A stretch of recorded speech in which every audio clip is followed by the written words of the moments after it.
Hello and welcome back to UPSC Akhada. Friends, as you all know, India is a country governed by rule of law. And the Constitution of India is the supreme law of the land. Now, under this Constitution, there is an article, Article 14, which provides for equality before law, which effectively means that all of us are equal in the eyes of law, each and every one of us.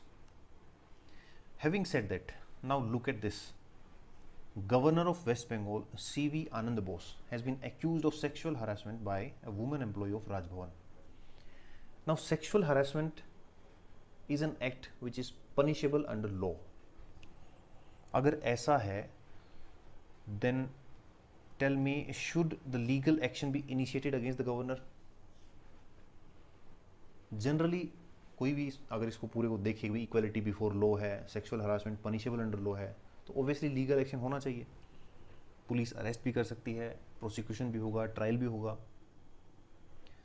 But ऐसा नहीं हो सकता because of article 361 of the constitution. Article 361 of the constitution is an exception to article 14 कि हमारे country के अंदर एक category of citizen है, एक पर्टिकुलर कैटेगरी ऑफ सिटीजन है, उनके ऊपर क्रिमिनल और सिविल जो लॉज हैं वो उस तरीके से एप्लीकेबल नहीं होते जैसे सब पे होते हैं, बाकी और सिटीजन्स पे होते हैं. And this is because of article 361 of the constitution. Constituent assembly में भी डिबेट में था ये आर्टिकल, उसके बाद भी डिबेट में रहा, और सुप्रीम कोर्ट ने और वो वेरियस हाई कोर्ट्स ने अलग अलग केसेस के अंदर इस आर्टिकल का इंटरप्रिटेशन किया कि क्या आर्टिकल 361 ब्लैंकेट इम्यूनिटी देता है गवर्नर्स और प्रेसिडेंट को, क्या लीगल एक्शन लिया जाना चाहिए या नहीं लिया जाना चाहिए. तो यही सब आज के वीडियो में हम डिस्कस करने वाले हैं कि आर्टिकल 361 के अंदर क्या दिया गया है, क्या कंटेंशन है, आर्ग्यूमेंट्स है इसके अगेंस्ट में, that it is sometimes violets the fundamental rights of the citizens and non-citizens. Now then we will see some of the rulings of Supreme Court and various high courts regarding the interpretation of 361. Now this particular case, this particular article is in news because of Governor of West Bengal C.V. Anand Bose.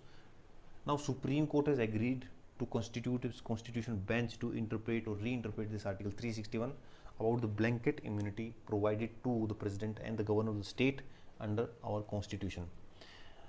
Now let us first of all see what is there in article 361. So article 361 has 4 clauses, clause 1, 2, 3 and 4. Then article 361 clause 1 provides that the president and the governor of any state shall not be answerable to any court for exercise and performance of powers and duties of his office. तो कुछ भी करेंगे, कुछ भी का मतलब जो अपनी उनके जो कॉन्स्टिट्यूशन ड्यूटीज और पावर्स हैं उनके एक्सरसाइज में, they are not answerable to any court. Second provides that clause 2 of article 361, it provides that no criminal proceedings whatsoever, this word is given in the constitution, whatsoever, instituted or continued in any court during his term of office. तो जब तक वो अपने office में है किसी भी तरह की क्रिमिनल प्रोसीडिंग इनिशिएट नहीं की जा सकती उनके खिलाफ. Third is no arrest, no process of arrest और imprisonment can be issued from any court during his office. जब तक वो ऑफिस में है, मतलब वो गवर्नर हैं या प्रेसिडेंट हैं, तब तक उनको अरेस्ट नहीं किया जा सकता. And the fourth one is protection in civil proceedings, which says that no civil proceedings can be initiated against the president and the governor unless 2-month notice, and that should be written notice, is to be tabled in the office of president or the concerned governor, which must provide the nature of proceeding, then cause of action, the details of the party who is impleading the governor or the president, and the relief sought. ये 4 चीज़ें उनके table पर रखी होनी चाहिए। ये जब उन्होंने ये नोटिस दिया उसके 2 महीने बाद ये प्रोसीडिंग्स इनिशिएट की जा सकती हैं। तो यहाँ आपको ध्यान रखना है ये केवल सिविल प्रोसीडिंग्स के बारे में है। ये क्रिमिनल प्रोसीडिंग्स तो हो ही नहीं सकती जब तक वो ऑफिस में है, और अरेस्ट भी नहीं किया जा सकता और जेल भी नहीं हो सकती।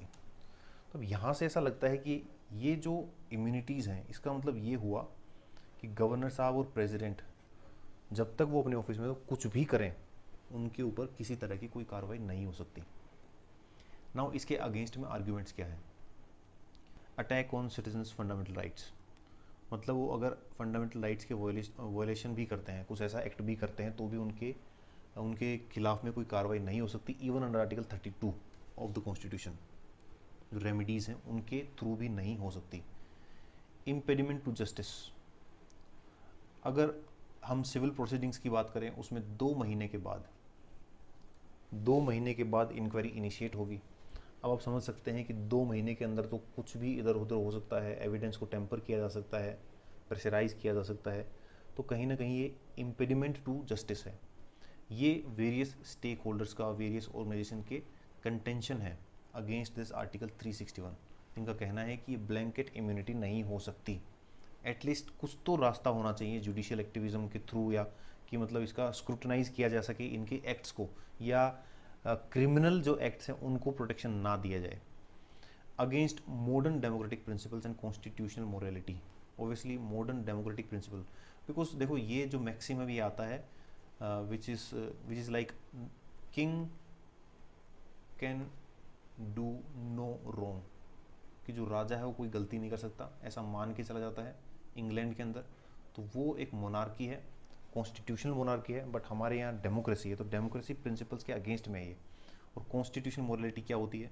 इक्वालिटी, जस्टिस, तो इन सब के भी ये खिलाफ है। Scope of immunity should not be extend to illegal acts, तो इलीगल एक्ट्स हैं उनके अगेंस्ट में ये इम्यूनिटी नहीं मिलनी चाहिए। इम्यूनिटी इसलिए मिली जाती है क्योंकि जो डिग्निटी ऑफ ऑफिस है उसको प्रोटेक्ट किया जा सके, कि हर कोई चल के उनको इम्प्लीड ना कर सके। Impairment of police power of investigation, police investigation भी नहीं कर सकती, जैसा कि हमने देखा क्रिमिनल प्रोसीडिंग में कोई अरेस्ट नहीं हो सकता, इम्प्रिजनमेंट नहीं हो सकता, कोई प्रोसीडिंग नहीं हो सकती जब तक वो ऑफिस में है। नाउ इससे रिलेटेड काफ़ी सारे जजमेंट सुप्रीम कोर्ट के आए, various judgements of interpretation of article 361 in supreme court and various high courts. तो इसमें कुछ इंपॉर्टेंट केसेस हैं जो आपको ध्यान रखने हैं, जैसे Rameshwar Prasad versus union of India. Court ने कहा that governor enjoy complete immunity under article 361, this does not prevent judicial scrutiny of their action. अगर वो एक्शन मालाफाइड है इन अ बैड फेथ तो उनका जुडिशियल स्क्रूटनी हो सकता है। देन इंपॉर्टेंट केस है Ram Naresh versus state of Madhya Pradesh 2015। इसमें सुप्रीम कोर्ट ने ये जो वेपन केस था, the high court ruled that Governor Ram Naresh Yadav has absolute protection under Article 361(2) from malicious publicity while in office. However, immunity does not impede the police power to investigate offences. Police investigation कर सकती है। Then we have a case of 2017 in which Governor of Rajasthan Kalyan Singh, Babri मस्जिद demolition जब हुआ था उससे related supreme court का judgment था, which entitle to immunity under article 361 as long as he remain in office. तो जब तक, इसमें सुप्रीम कोर्ट ने कहा कि जब तक गवर्नर ऑफिस में है तो article 361 protects them from any criminal और civil proceedings. The court indicated that criminal proceedings could only commence after he ceases to be governor, reinforcing the notion of immunity during the term of office. तो यहाँ supreme court ने कहा कि article 361 की वजह से उनको फुल इम्यूनिटी है जब तक वो ऑफिस के अंदर है। Then Telangana high court judgment 2024, high court observe that there is no express और implicit bar in the constitution which exclude the power of judicial review. तो यहाँ सुप्रीम कोर्ट ने कहा कि, हाई कोर्ट ने कहा कि जुडिशियल रिव्यू हो सकता है regarding the action taken by the governor. Article 361 immunity is personal and does not exclude judicial review. तो यहाँ इसे आप कह सकते हैं कि जुडिशियल एक्टिविज्म होना स्टार्ट हो गया है, कि जुडिशियल रिव्यू हो सकता है गवर्नर के एक्ट्स का। देन एक इंटरेस्टिंग केस सामने अभी आया, उसमें ये क्वेश्चन उठा कि लेफ्टिनेंट गवर्नर से यूनियन टेरिटरी के, उनको भी प्रोटेक्शन है क्या आर्टिकल 361 में? Because if you read the bare act, bare article 361, उसमें ल्यूटिनेंट गवर्नर का कहीं मेंशन नहीं है। उसमें दो ही ऑफिसर्स के बारे में बात है, पहला the president and the governors. यहाँ हुआ ये, senior IAS officer impleaded lieutenant governor of Jammu and Kashmir relating to his service matters. Lieutenant, LIEUTENANT, lieutenant governor of Jammu Kashmir relating to the service matters. But जो central administrative tribunal है dismiss the plea citing article 361 of the constitution, specifically clause 4 of article 361। Clause 4 याद करो क्या था उसमें, civil proceedings से protection कब तक, जब आप नोटिस देंगे उसके 2 महीने बाद सिविल प्रोसीडिंग स्टार्ट हो सकती है। बट यहाँ इस तरह का कोई नोटिस IAS ऑफिसर ने, जो सीनियर IAS ऑफिसर है, उन्होंने नहीं दिया। The term lieutenant governor is not mention in article 361। Contention ये थी कि आर्टिकल 361 में ल्यूटिनेंट गवर्नर की जो ये टर्म है ये मेंशन नहीं है। सेंट्रल एडमिनिस्ट्रेटिव ट्रिब्यूनल ने ये बताया कि आर्टिकल 361 में इम्प्लिसिट है कि ल्यूटिनेंट गवर्नर भी इंक्लूडेड है इसके अंदर। तो ये सारी बातें मिला के सुप्रीम कोर्ट में अब इसका फैसला होने वाला है। Supreme court has agreed to constitute a bench to look into this matter of interpretation of article 361। Constitution experts का क्या कहना है, there is no mention of LG in article 361, it offers immunity to only to governors and the president. तो ये बात भी अभी जो सुप्रीम कोर्ट का जजमेंट आएगा उसमें क्लियर हो जाएगी। Now let us see some recommendations of various commissions. Sarkaria commission 1988 कहती है कि individual of eminence in public life, तो बहुत ज़्यादा जो एमिनेंट पर्सनैलिटी हो उसको गवर्नर बनाया जाए। तो एमिनेंट पर्सनैलिटी का मतलब ये हुआ कि वो उस तरह के कोई एक्ट करेगा ही नहीं, पहली बात तो ये कि भाई जो सेक्सुअल हरासमेंट है ये इस तरह की चीज़ें नहीं होंगी अगर वो एमिनेंस इन पब्लिक लाइफ वाला इंडिविजुअल हुआ। Not to be remove before the completion of the term, जब तक 5 साल पूरे नहीं हो जाते तब तक उनको रिमूव ना किया जाए। अगर गवर्नर ये if it is ensured while appointing that governor shall not be removed before the 5 year of term, ऐसे केसेस में governors free and fair act कर पाएंगे, ना कि they will act as an agent of the state, not to be removed before the completion of the term. ये हो गया। Now Venkatachaliah commission 2002, national commission for the review of working of constitution 2002, appointment of governor should be entrusted to a committee. एक committee इनका appointment करे। अभी क्या होता है, upon the recommendation of the cabinet, जो पार्टी इन पावर है, जो प्राइम मिनिस्टर हैं, उनके कहने के ऊपर president appoint the governor. Chief minister से कंसल्टेशन नहीं होता। कमीशन का कहना है कि चीफ मिनिस्टर को कंसल्ट करके ही गवर्नर को अपॉइंट करना चाहिए। देखिए ये सब चीज़ें जब होंगी तो आप ये कहेंगे कि भाई ये जो इशू इन हैंड है इसको कैसे टैकल किया जाएगा। बट ये होता ही इसलिए है, ये मामले न्यूज़ में आते ही इसलिए हैं कि स्टेट गवर्नमेंट और जो सेंट्रल गवर्नमेंट है उनके बीच में अगर कोई टसल है तो उसमें जो इम्पोर्टेंट जो कड़ी होती है, जो चेन के अंदर जो इम्पोर्टेंट जो पर्सन है जो उन दोनों को मीडिएट करता है वो होता है गवर्नर। तो उनके अपॉइंटमेंट को लेके, उनके रिमूवल को लेके अगर कुछ प्रोसीजर को फॉलो किया जाए जो इन कमीशन ने बताया तो इनको लगता है ऐसा, कमिटीज़ कमीशन का कहना है कि उसके बाद ये इश्यूज कम होंगे। Should not interfere in day to day administration of the state, day to day administration जो स्टेट्स का है उसके अंदर इंटरफेयर ना करें गवर्नर्स। और ऐसा होता है किसके कहने पे, सेंटर के कहने पे। पुंछी कमीशन 2010 को कहना है deletion of the phrase during the pleasure of the president.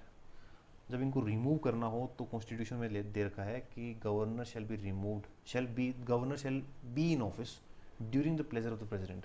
तो जब भी प्रेसिडेंट चाहे इनको रिमूव कर सकते हैं। इस फ्रेज को ही डिलीट कर देना चाहिए। Only be removed by resolution of the state legislature, तो स्टेट लेजिस्लेचर के रेजोल्यूशन के बाद गवर्नर रिमूव हो, ऐसा कहना है पुंछी कमीशन का। हाउ एवर इनमें से पार्ट्स में कुछ रिकमेंडेशन को माना गया है, बहुत सारी रिकमेंडेशन को इग्नोर कर दिया गया है, जिसकी वजह से इशू अभी तक चलते आ रहे हैं। So this was about this particular news. अभी ये सुप्रीम कोर्ट में केस चलेगा, उसके बाद सुप्रीम कोर्ट अपनी रूलिंग देगा कि इंटरप्रिटेशन ऑफ आर्टिकल 361 को लेके क्या क्या बात होती हैं, वो हम डिस्कस करेंगे। इसमें ब्लैंकेट इम्यूनिटी की जो बात है, क्या उसके अंदर कुछ, क्या उसे नैरोली इंटरप्रेट किया जा सकता है कि उसके अंदर जो क्रिमिनल प्रोसीडिंग्स है उसको हटा दिया जाए, कि क्रिमिनल प्रोसीडिंग्स जो हैं वो हो पाएंगी गवर्नर और प्रेसिडेंट के अगेंस्ट, इलीगल एक्ट जो हैं उनको कोई प्रोटेक्शन नहीं मिलेगा। तो इस तरह की बातें निकल के सामने आ सकती हैं. So this is all about this news. See you in the next class. Bye bye. Thank you.